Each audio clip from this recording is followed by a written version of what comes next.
So we may be halfway through November, but that doesn't mean it's time to stop raising awareness about Movember. That's right. And our chief meteorologist, Scott Paget, here now with another reason why you guys out there should keep those appointments for these annual checkups. And it really is important to do that. Now, according to the American Cancer Society, as you do take a look, prostate cancer is the second most common cancer in American men. They also say that 1 man in 7 will be diagnosed with prostate cancer during his lifetime. One of those men is from right here in North Texas. Sergeant Keith Olson is used to taking challenges head on. A Marine, a Denton SWAT team member, trained in martial arts, a man who can rappel down the side of a building with ease. But Sergeant Olson wasn't at ease going to the doctor. You know, all my life I've been healthy. So along with that and the kind of macho thing, I didn't like going to the doctor.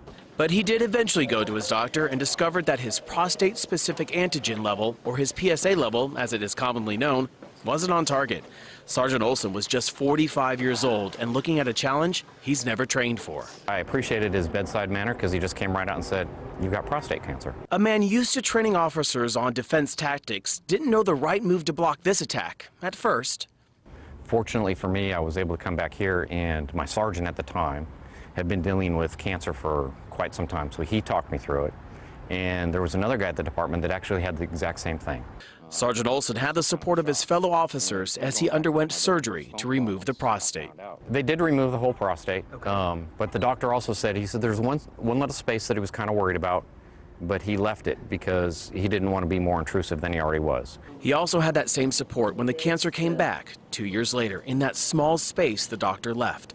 But this time, Sergeant Olson knew with radiation treatments he could stop this cancer from advancing, all while keeping the peace on Denton streets. I was working the streets then. I would come in dressed like this, work the streets until my appointment, then go home and change. 3 years after that last radiation treatment, Sergeant Olson is cancer-free. As he walks the halls of the Denton City Police Department, he sees familiar faces sporting a new look as they support the survivors and fighters of prostate cancer.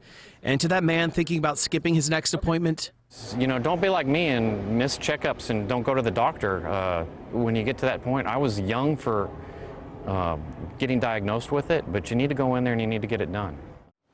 You need to get it done because in 2017, a little more than 161,000 new cases of prostate cancer will be diagnosed, and about 26,000 will die from prostate cancer. And that's why the Movember Foundation Challenge, it is so important. The goal is to raise awareness of early detection and raise funds so another man doesn't have to die from this disease. And if you'd like to find out more about why I decided to participate in this challenge, please head to cbsdfw.com, search Movember. There you'll be able to donate if you choose to do so. If not, just start that conversation about this disease. And Doug and Kaylee, I just checked, and with our viewers' help, we've raised nearly $4,500 in just 21 days. That is wonderful.